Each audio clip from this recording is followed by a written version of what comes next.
Hello everyone. How are you guys doing today? Me too.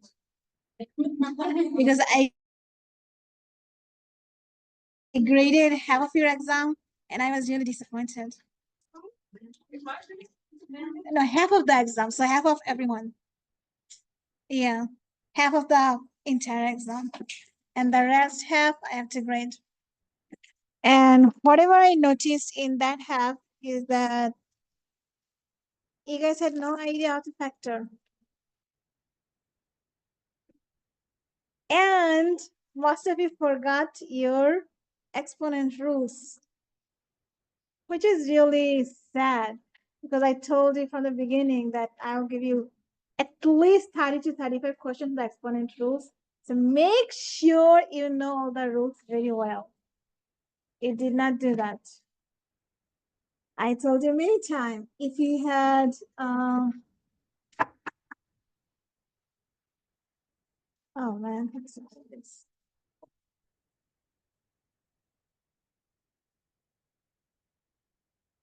Come on, don't do that. If you had anything raised to the power 0, as long as the base is not 0, what's the answer? 1. But in the exam, I see many possible choices, like 2x or 1, -1, 5, 7.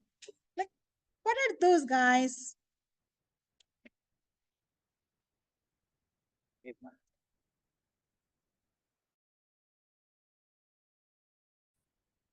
Oh, not bad.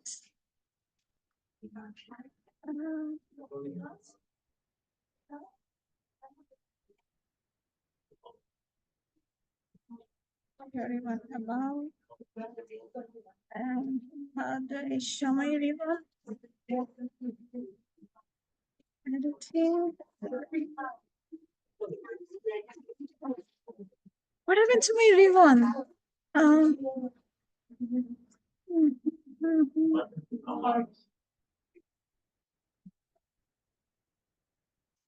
Okay, let me.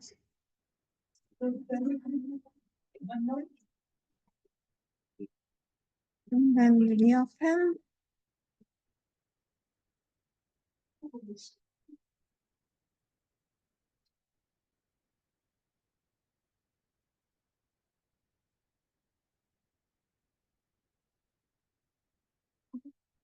Oh, I forgot how to show my ribbon.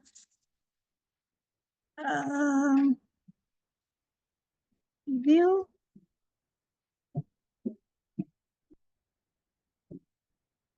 I saw it somewhere. Start here. Here.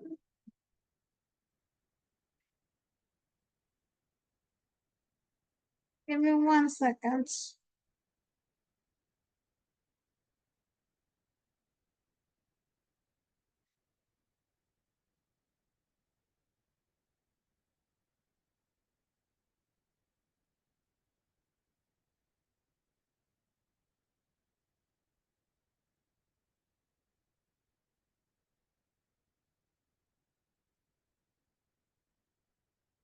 Do you guys know how to show the ribbon? I forgot how to do that. The headline, the ribbon we have on the top. Like when I change all of my colors and everything, I clicked something, it disappeared. I forgot how to. The drop-down menu has only these. Hide, show, draw, the treble. No. What did I click? Okay, let me go to Google.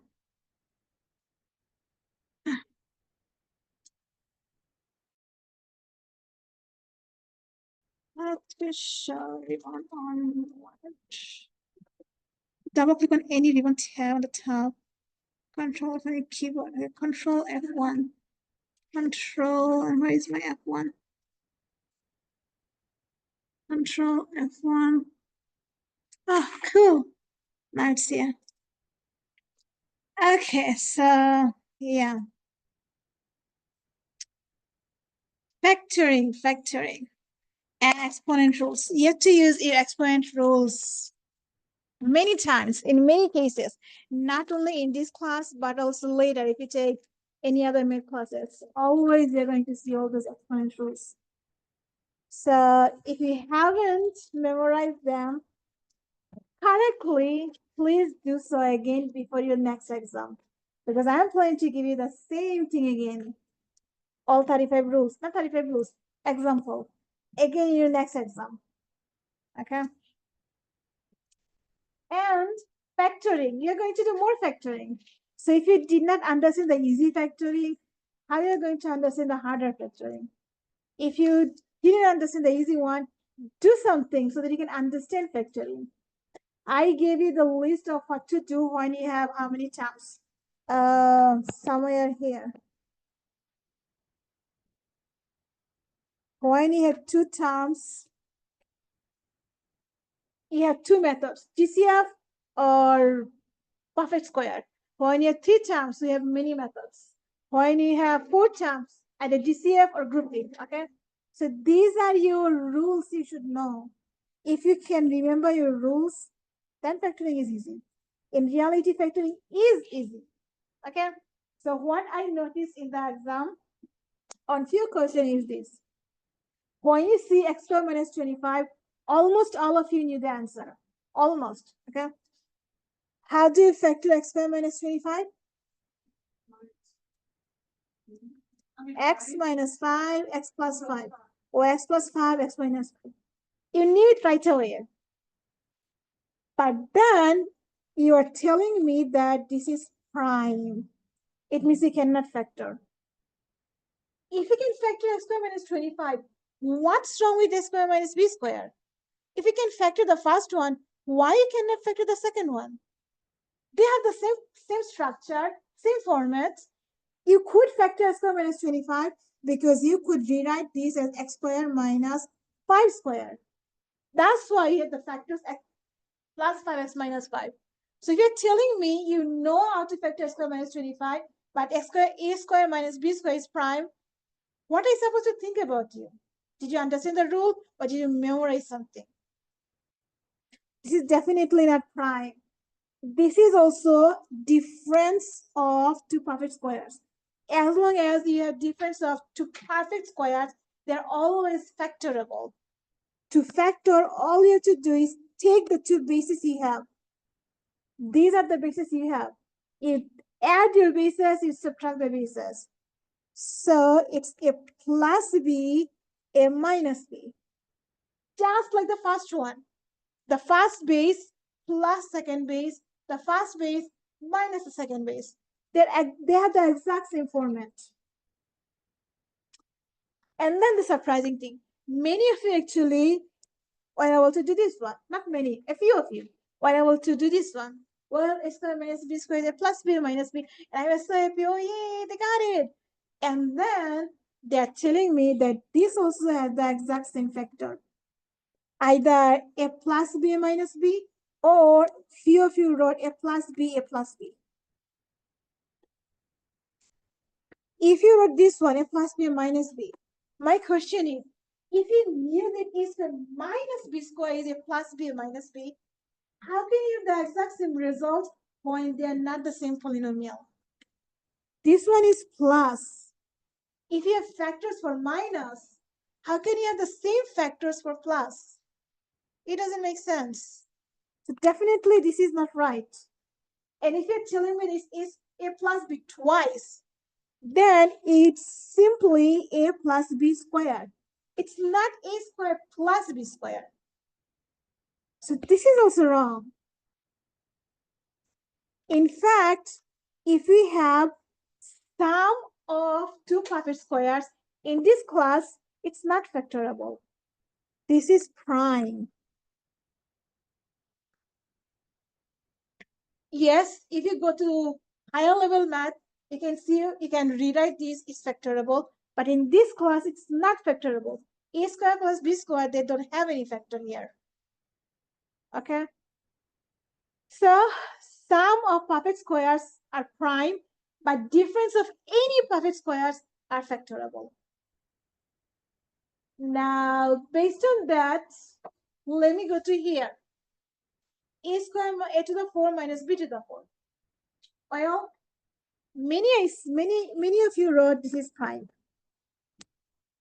Just because you don't see the factors, it doesn't mean it's prime. It's definitely not prime. It is factorable. You don't see it here, but you can do something so that you can see how it's factorable. What can you do here? Can you rewrite this so that it becomes factorable easily? Robert. So we can rewrite as a square square minus b square square. If you rewrite, you can see that you have difference of two perfect squares. Just like the first one, just like the second one. It's difference of two perfect squares. In here, our base have weird bases, but it's fine. As long as we have difference of perfect squares, it's always factorable. So like Robert says, the two factors we have here are a square plus b square, a square minus b square. Well, I was happy a few of you were able to do this. And then it stopped. I clearly gave the exact same question here. So if you could factor that, why did you stop here? What is your reasoning? If you knew the answer for that, how come you didn't know the answer, the next step for that? And the title says factor completely.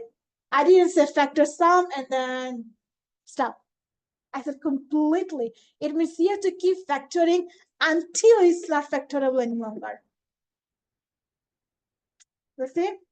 You have one more line to go. We factor this. You got question or answer? So what answer you have? A plus B. Exact same thing as C. And you still have to bring this down because this is a factor which is prime. See, it has three factors. It's not prime. It doesn't have two factors. It has three complete factors. Now, the interesting one, another interesting one. Almost all of you knew what to do here. I was happy. At least they know something. So what did you do here in your exam? Do you remember? See, you still remember. You take out your x, the common factor, and you nicely are done. If you knew how to do this one, then why you gave me the answer for the next one is x plus 4x and x minus 4x. How does it make sense? If you could see clearly that you have an x common in both factor, in both term, then why couldn't you see the same thing here? Both terms, they have the exact same thing. They have x in common. So why did you pull that out? Why did you try to use perfect of squares, difference of perfect squares? See? It was really disappointing. If you could do the one, you must could have done the other one. So what do you do in the next one? X squared minus 16x. What do you do? Take out the x. That's all you have to do. You have x minus 16. X minus 16 is not difference of perfect squares because it's only x. That means you simply stop here. You have no further place to go. If you had x squared minus 16, you could factor this way. It's x minus 16 not x squared minus 16. Okay.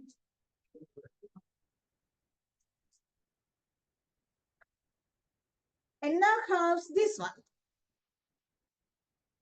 I think almost half of the class just saw this and told me that what's wrong with my pen today? It's prime. How it's prime? At least you can see GCF, right? Yes, C have 5 power, 4 power, 3 power. So you know you have something in common. So at least pull that out. You didn't even do that. You saw something weird, like, oh, it's weird, it's prime. Just because it looks weird doesn't mean it's prime. Hmm? It's prime when you cannot factor. But here, at least first we can pull out a GCF. So we can see clearly we have a GCF at Q. So pull that out. What do you have? X to the minus 28. And then you cannot still say it's prime. Think about two numbers multiplied to 28 combined to 3. It's definitely not prime. It is factorable. More. Can you think of two numbers multiplied to 28 combined to 3? 7 and 4. How about their signs? Negative 7 plus 4. And you still have to carry out your GCF. So see, it's not prime. It has 3 vectors. So if you're a prime, you lost 3 points. If you give me this line and say then it's prime, you lost 2 points. I give you point at least to recognizing your GCF. And if you were smart, you could actually guess how many factors you have for each polynomial based on how many points I have. For example, this question, I get 1 point. Why? Because the answer is only one thing, prime. They have two for each. 2 points, 2 points. Why? Because 1 point for each. For this question, I get 3 points. Why? Because I have 3 factors. So if you're smart enough, you could see, I already told you how many factors you have for each polynomial. But I'm sure you didn't even look at the number charts, how many points for each question. You did? Did you figure out my trick? Did you figure out my trick that based on how many answers you have, I have that many points? See, the only thing I didn't do correctly is this one. I put 2 points here because at least if you could give me something, I was happy to give you 1 point. And if you give all 3, you get 2 points. So for except for this one, everything else, there was a hint behind your points, how many points you have. So, disappointing. Is the first term there a squared plus b? That's one of them. Which one? A squared plus b squared. There is a tiny square here. So if you didn't understand your factoring, you have to do something. And you have to do it before your next exam, because next exam has more factoring. Okay? Final exam has more factoring. So factoring will not going to leave you. You have to factor in every class, in every section. Not every section. Most of the section. And in most of the exam, you have to factor. So go to YouTube and start how to factor 2 terms, 3 terms, 4 terms. Do something so that you can understand, not just memorize things. Like x squared minus 25 is factorable, but a squared minus b squared is not. If you did that, that means you did not understand your factoring method. I'm actually scared to give you more factoring methods. Because if you didn't understand the easy ones, how can you remember the other ones? But I have to move on. And you're going to a new factoring method. It's called trial and guess. We use trial and guess when we have the leading coefficient, a number, not one. And that number, and mostly all the ABC or bigger number, you can use trial and guess. All of these are actually P.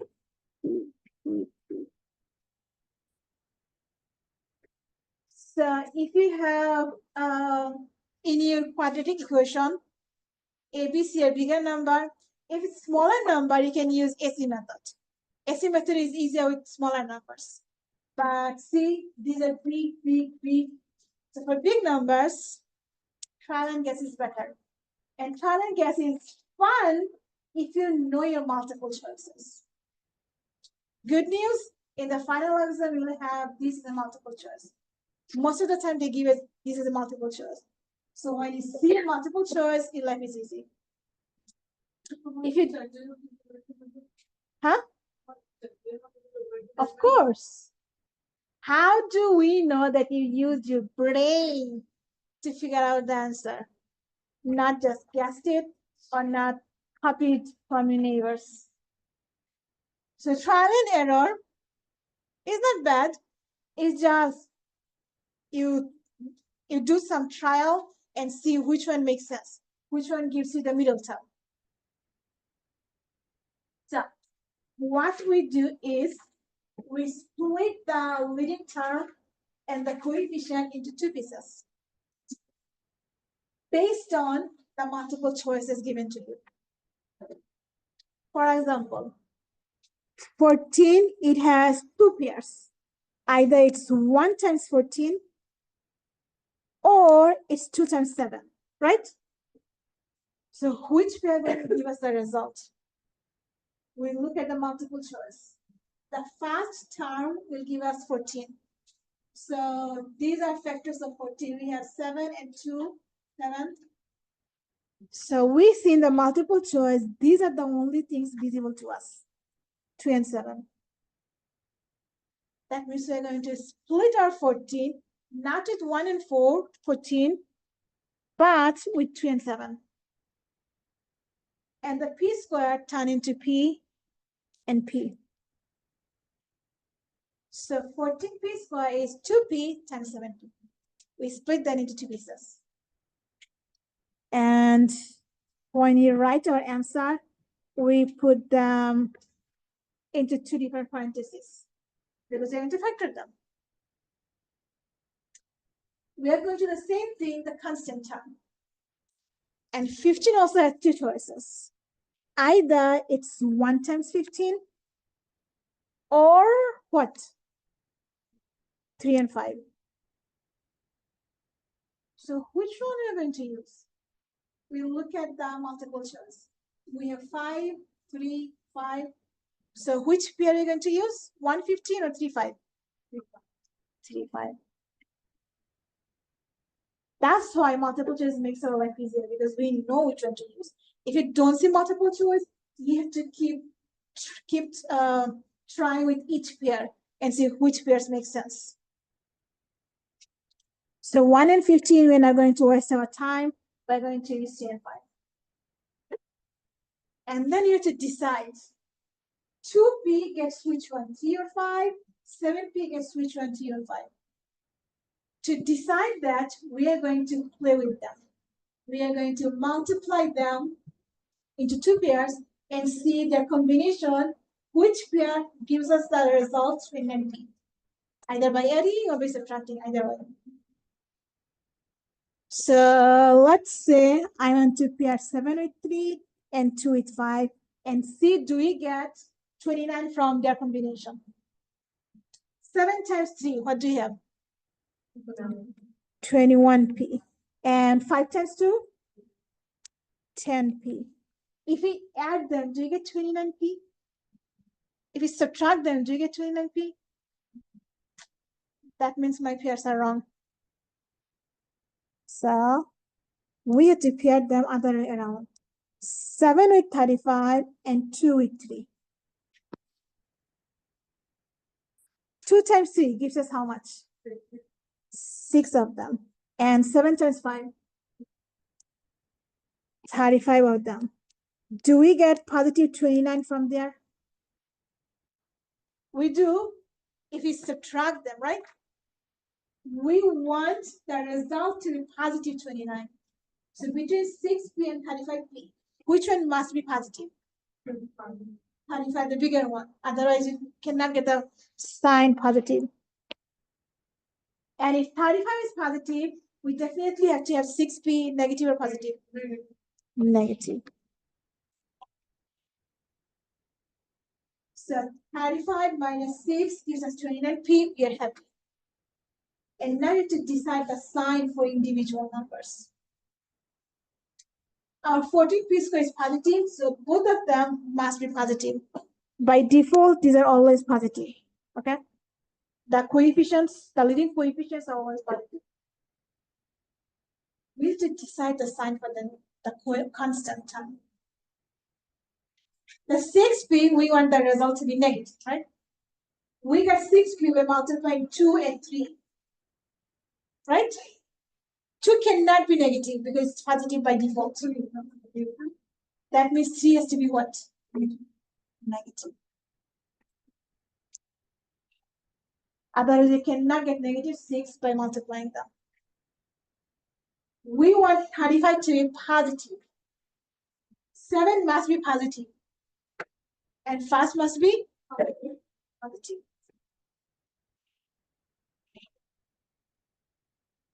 We're almost done. So we split it, we played around, we decided the sign, and now the last step is put them into 2 factors. Now we want to multiply them. If you put them together in 1 factor, can you also multiply them? Like we have to multiply 2 with the 3. If I put negative 3 here next to the 2, will you also multiply 2 and 3? We cannot, because we can only multiply 1 from here and 1 from the other factor, right? When you use FOIL, it's always 1 from 1 factor and another thing from another factor. Since we have to multiply 2 with the 3, so you cannot put them together, 3 has to go to the other factor. So minus 3 comes next to the 7p. That means 2p gets what? Positive 5. And we are done.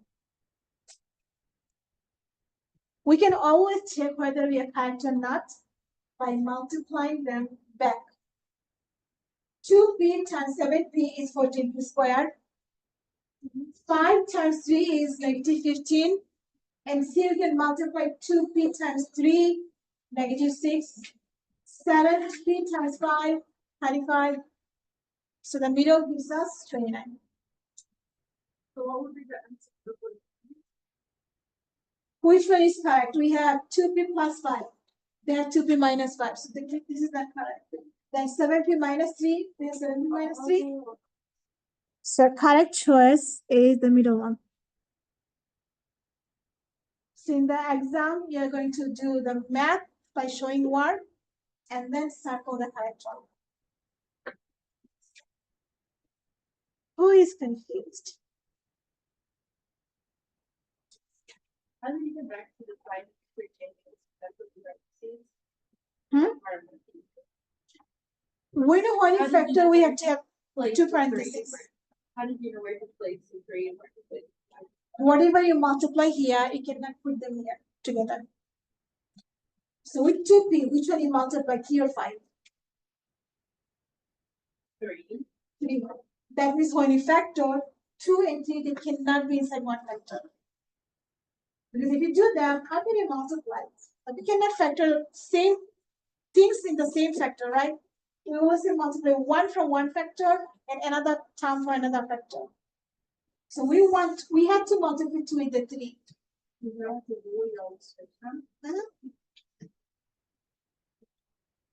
Try the next one.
Who thinks he or she is completely lost? Brian, help me, please. I think the first thing is to factor. Not factor, split. Yeah, like split it. So it will be the factors.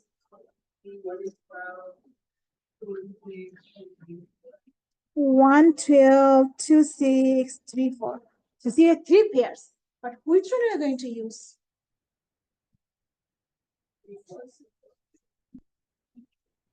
2, 6, because the multiple choice. The multiple choice has got 2 and 6 in them. So it's definitely from 2, 6. And if this 2, 6 doesn't work, then our next hope is 1 and 12 because they gave us 1 here. But first we're going to try 2, 6 because our result has both of them. No, you look at the first term. The first term gives us the first coefficient. 115, 3 and 5. So which one is supposed to use? 3 and 5. Because we have 5 second factor, 3 second factor, 5 second factor. So 3 and 5 gonna work. Now that's the part I'm confused. And now you play with them. But instead of doing 2 and 6, let's say 2x and 6x because we have 12x squared. So let's also split our x. So 2x and 6x.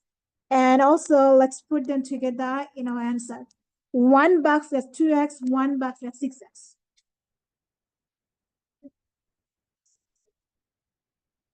Multiplication, the order doesn't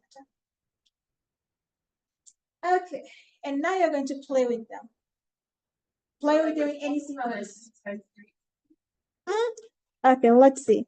So 2 times 3 and 6 times 5 and see what result you get.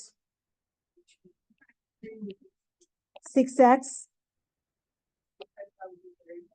30x. Now if you add them, do you get 28x? If you subtract them, do you get 28x? That means this pair not going to work. So you have to switch them around.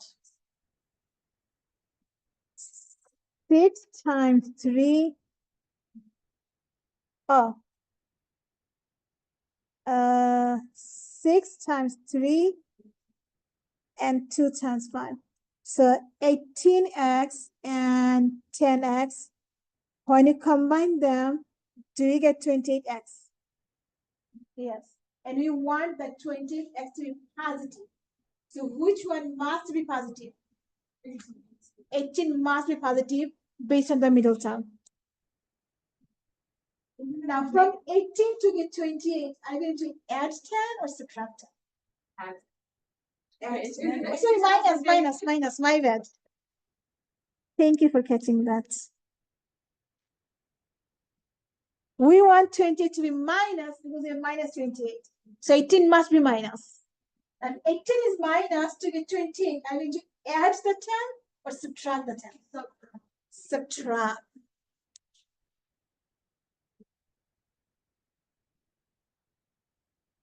Did you understand this part after here?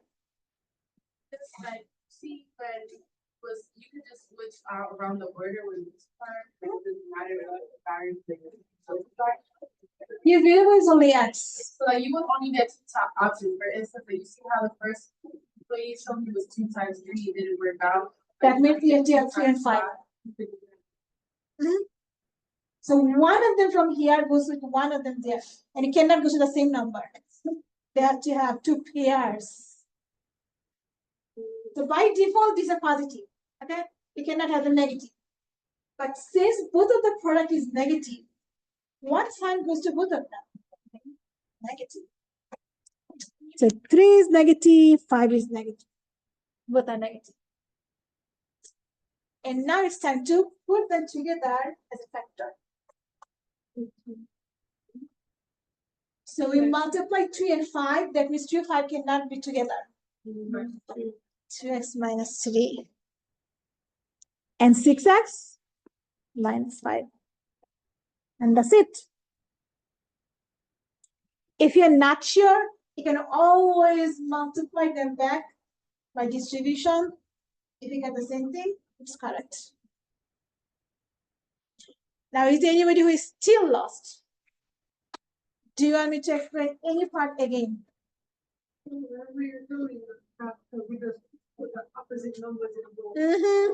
So that the expression I used to use is that you can always date anyone, but you cannot marry the same person you're dating. Okay, because you only know how bad they are, right? When you date, so date anyone, but marry the other person. Yeah. Now I have a bunch, 4 of them. Try them with your neighbors. And yes, these are final exam questions. You have at least one of these in the final. And mostly they are multiple choice. Sometimes they are solving problem, like solve for X.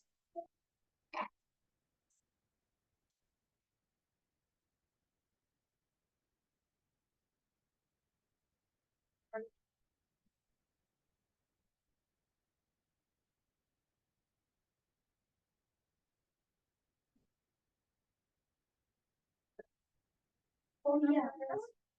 So this was direct factoring. Direct factoring when X squared over number. Okay. And here, so it does have a number, and all the numbers are big. If the numbers are smaller, then you're going to easily control generate to the next.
That's why you have which formula.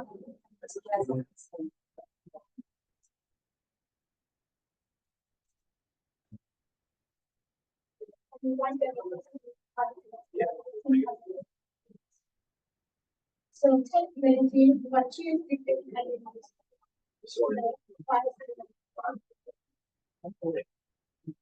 that's why I want to be that.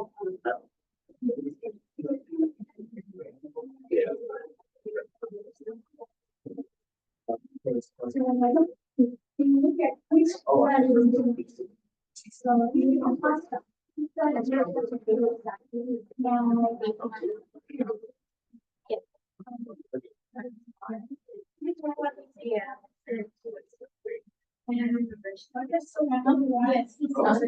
Sorry.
He's always now.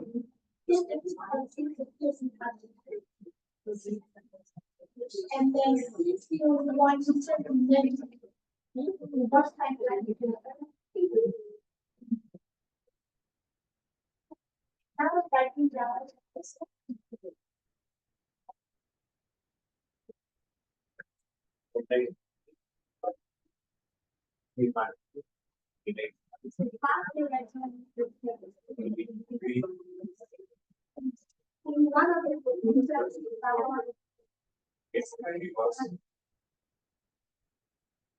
Oh. First one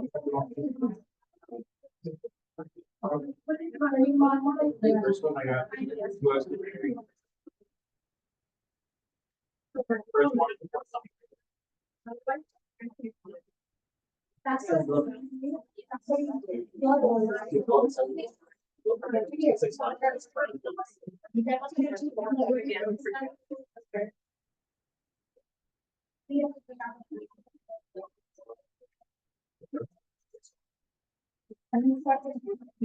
We actually plus 7.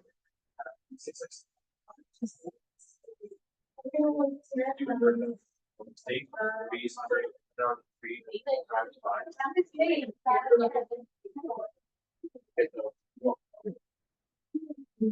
We need to be like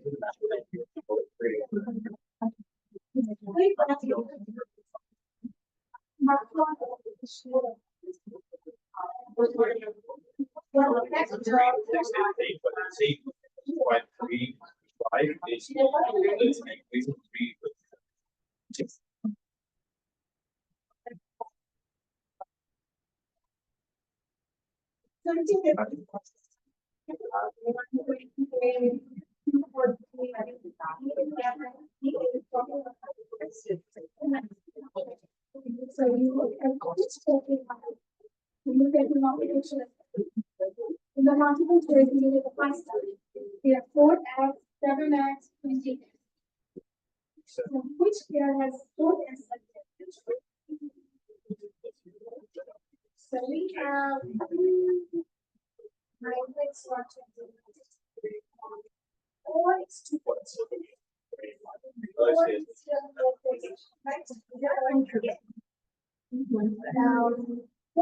Which you see you want.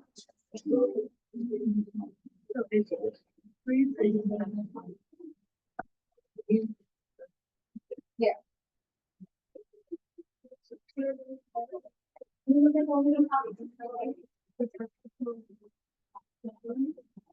So you see 4 x. Yeah.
So if you go 7 is 1, it's 7, and 4 is 4.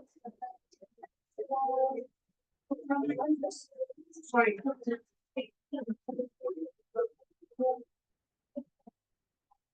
Combine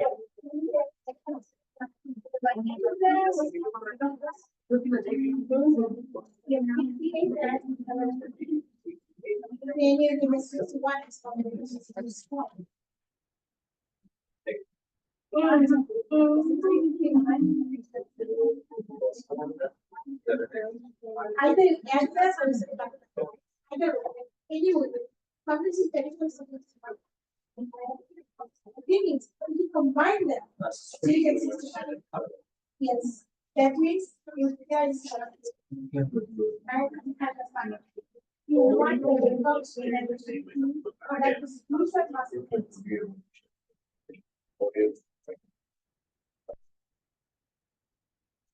CC link to what size?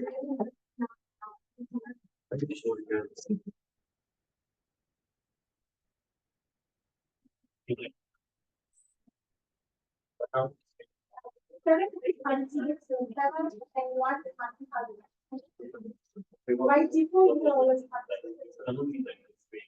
down one is currency, and you want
yeah. It's like,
I know.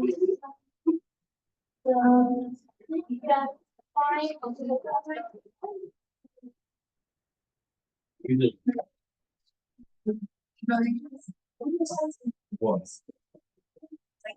Okay.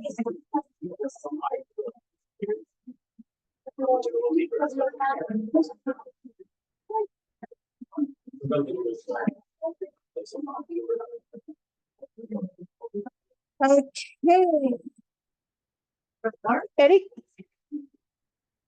question, or would you like to do this one? You want?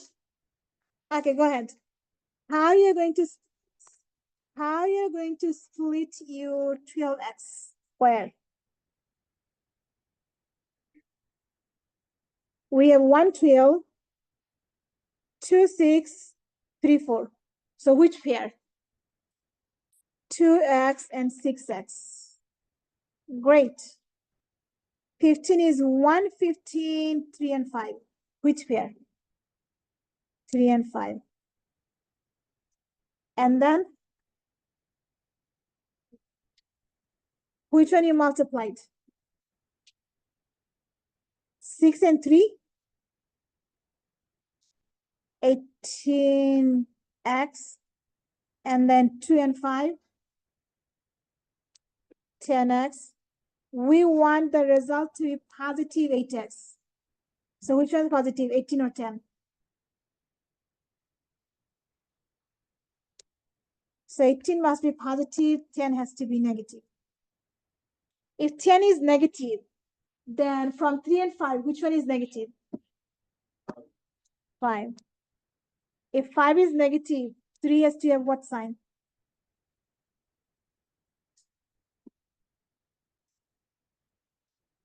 Three has to have what sign? Positive or negative?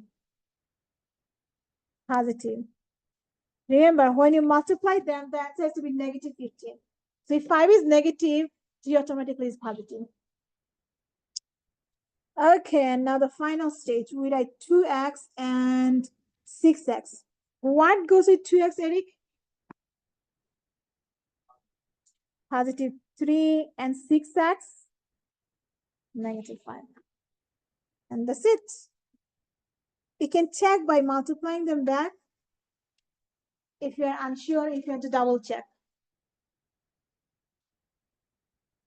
Any question from anyone? Go ahead, Brianna.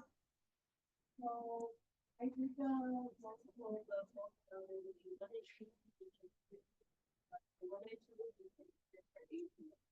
3 and 6. 135, 7 and 5. So you pick 7 and 5. And then how did you play with them?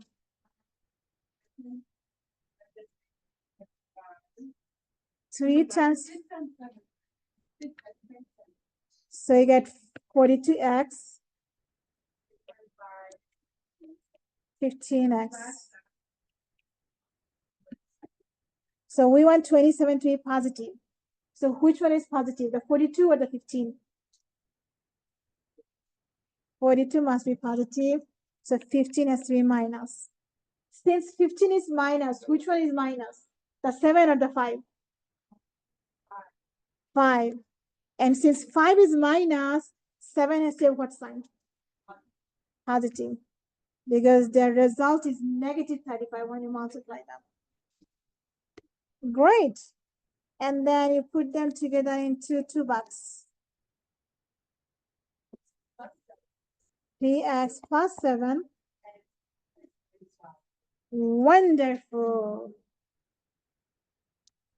You did great. Any question on this one?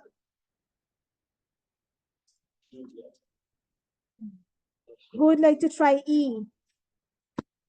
Brian, sorry, Robert.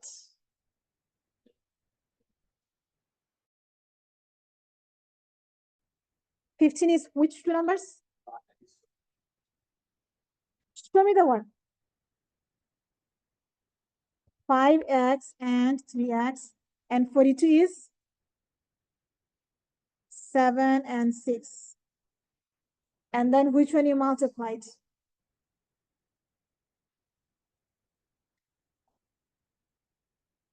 5 and 7 gives us 35x.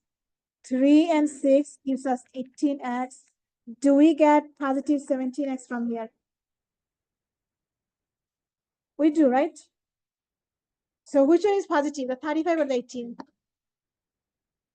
35. That means the 18 is negative. If 18 is negative, which one is negative, the 7 or the 6? 6. That means 7 has what sign? Positive. Because when you multiply them, the answer is negative 42. Okay, now give me the answer, Robert.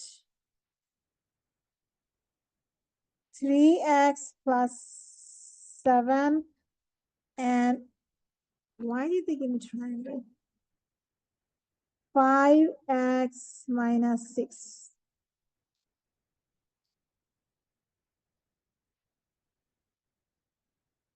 So a correct choice is 3x plus 7. Oh, and here 6x minus 5. Any question on this one? So, 3x minus 6. Doesn't matter that it doesn't show on in the multiple part. It just matters if you want the different. Yeah, it says what is one factor. Oh. They didn't give us both factors. They gave us only one correct one and the rest are wrong. I was looking for both. That's what so confused now.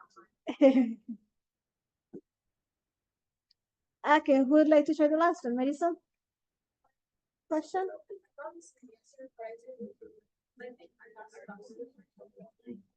Without work, it's 0. I'm telling you guys, just because you can do them mentally, it doesn't mean from the first line you can give me this line. It's not acceptable.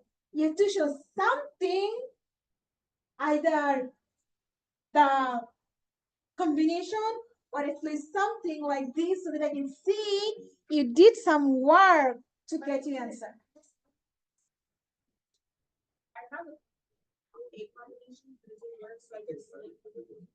As long as you have something that shows that you know what you're doing, not something completely unrelated, like some flowers. Flowers is not acceptable, or some emojis, not acceptable. The last one, who would like to try the last one? Stephen, would you like it? Go ahead. Mm-hmm. 7, 4. Mm-hmm. 1 and 17. Multiply 7 times 1. So we get 7x. Then 4 times 7. So it's going to be 68. So. And the result, does it give us 61x? So it's negative 68. Negative 68, positive 7. So since 68 is negative, which one is negative, the 1 or the 17? 7. 17 has to be negative. 1 has to be positive. So when you multiply them, the answer is negative 17. Great.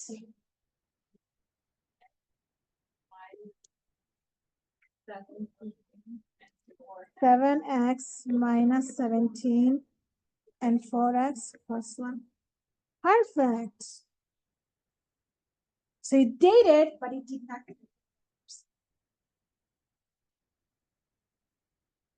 Any question? So remember, one of these you will see in the final exam, where you have A, B, C, big numbers. Now, what happens when your ABC are not that big?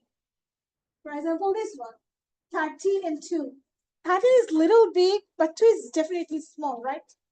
So when you have small numbers to work with, you don't have to use trial method.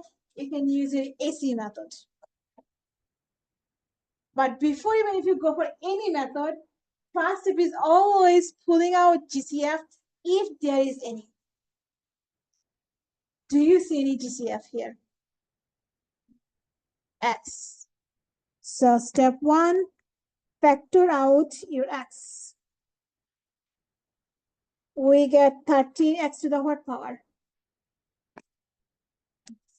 Square minus 25 x, and then the last term minus 2. And now we look at this one. Our x squared is a number, so direct factoring is not possible always. What we do is we use AC method. We are going to use AC instead of trial because our C is small. So when you multiply 13 and 2, you get 26 small number. So AC method, it's called AC because you need to multiply A and C. That's why its name is AC method. AC means you're multiplying 13 times -2 and you get -26. Now what AC method does is it converts 3 terms into 4 terms. And when you have 4 terms, which method we use to factor? Grouping. That's what you're going to do. Convert 3 terms into 4 terms so that we can group them and use grouping method to factor. Now, how do you convert 3 terms into 4 terms? We're going to rewrite this middle term using the 2 factors of 26. Can you think of 2 factors of 26? When you multiply them, you get 26. When you combine them, you get 25. 1 and 26. So 26 and 1. Which one is positive? Which one is negative? 26 has to be negative because our middle sign is negative. Always the bigger factor here gets the middle sign. So 26 is negative, and since we want 25, so 1 has to be positive. So instead of writing in the middle that we have -25x, what we do is we rewrite this 25 using 26 and 1. So we say we have -26x and +1x. So middle 25x turn into 2 numbers, 26x and 1x. We still have our 13x in the front, so 13x squared, and we still have our constant 2, and we still have our GCF. So rewrite entire expression, just don't write the middle term. Instead of the middle term, write the 2 terms you found from your AC. Any questions so far? So 4 terms means grouping, right? So group them into 2 groups. What do you observe in the first group? We can pull out x. How about the numbers? 13 is not divisible by 2. 13. You have GCF 13x, not 2x. 13x. When you factor out your 13x, what is left in the first group? Only 2? And what happens? So you have x in the first one and -2 in the second one, right? So it's x minus 2. Not x, not 2, not -2, it's x minus 2. Now go to the second group. What do you see in the second group? It's not factorable. So when it's not factorable, you can always pull out a 1. And we have the same thing back, x minus 2. But we still have our 2 factors. So not factors, 2 groups. Now in both groups, what do you notice? So pull out x minus 2 And what do you have in the first group left? 13x, and the second group plus 1. And what happened to our GCF? Comes down. And that's it. We're done factoring using a C method. So this is the normal, usual AC method. I'm going to show you another AC method, which is not normal, which is some people invented it. Definitely not mathematician. Some lazy people invented it. So any question on this AC method, the normal AC method? No? Now, the lazy people who invented the short or easy AC method, the rules are here, but I'm going to follow all these rules and do an example. It says, rewrite an expression as 1x squared plus bx plus, instead of constant term, write a times c. And then you factor directly, because this is directly factorable. You just factor using 2 terms, multiply the constant, combine to the middle, and you get your 2 factors here. But then you have a problem. If you multiply x times x, you get x squared, but we're supposed to ax squared. So what happened to that a? In the next line, you write ax in both terms. So the same terms you get from direct factoring, keep them, but write a in both of them. But then we have another problem. If you write a in both of them, it's a times a, it's supposed to be a squared, but our question is only a, not a squared. So you factor out from whichever factor is factorable. You pull out a GCF. Maybe this one has a GCF, or maybe this one has a GCF. One of them must have a GCF. Okay? You pull out the GCF and then ignore. If both of them have some GCF to pull out your GCF from both and then ignore, completely ignore. And whatever you remain, that's the answer. Now example. So we have this. So the lazy AC method says rewrite as 1x squared.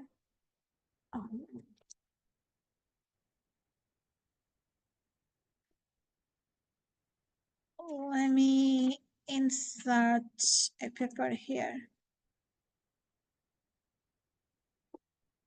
Okay. Can I write now, please? Okay. 13x squared. What's the question? 25. Minus 25x minus 2. The same question we did before. Okay.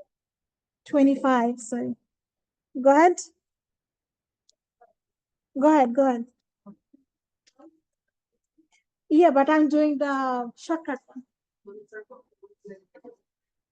If you have a cube, pull out your GCF first, and then you shortcut. So I don't want to pull out again because I already showed you that. Now here we have 13x squared, 25x.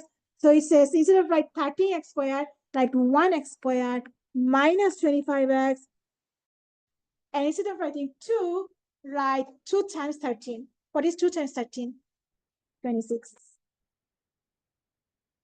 And now factor directly. 2 numbers multiply to 26, combine to 25. 26 and 1. How about the signs? Minus. Plus 1. But see, if you multiply x times x with x squared, but you have 13 of them, not one of them. So what you're going to do, you're going to multiply. I don't have enough space. Let me put more space. So you write 13 in front of x squared and 13 in front of the other x squared. So the other x, what is the other term? X minus 1 plus 1. Now in here, can you pull out any GCF? No. But here, do you have any GCF? Which one is the GCF? 13. So you pull out 13 and then you get x minus 2 and then 13x plus 1, and then completely ignore that. Whatever remains, that's the answer. It isn't bad.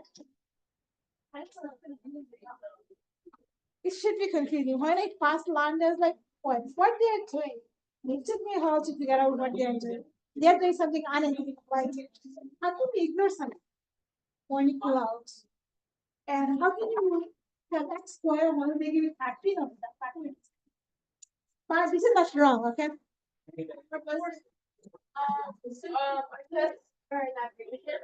No, I thought I'm going to give you on Friday or next week.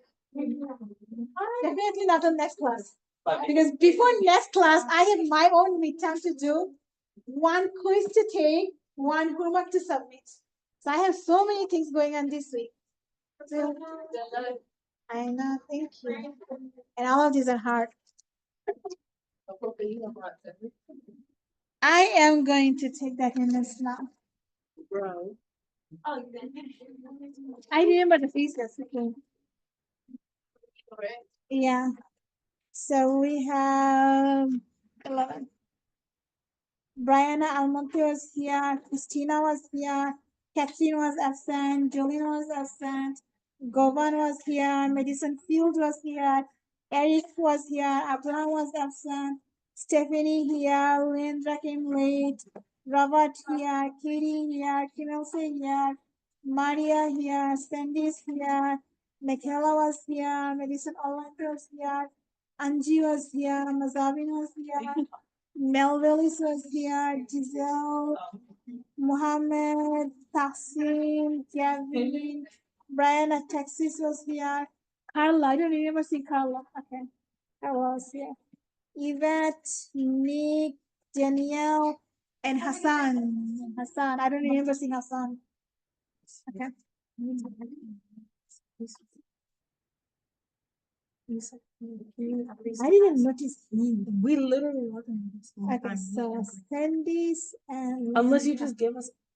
But anyway, I was no, I don't have the test. You didn't do it. I think you did. I grade half of everyone. Yeah, that's what I was wondering. Everyone. No, not half of The class. people, half of the entire class. So for you half, for him half, for him half. So half for everyone. Oh, I get it. Professor, I know we talked about this last time, that I could skip the POTL. I have a test, but I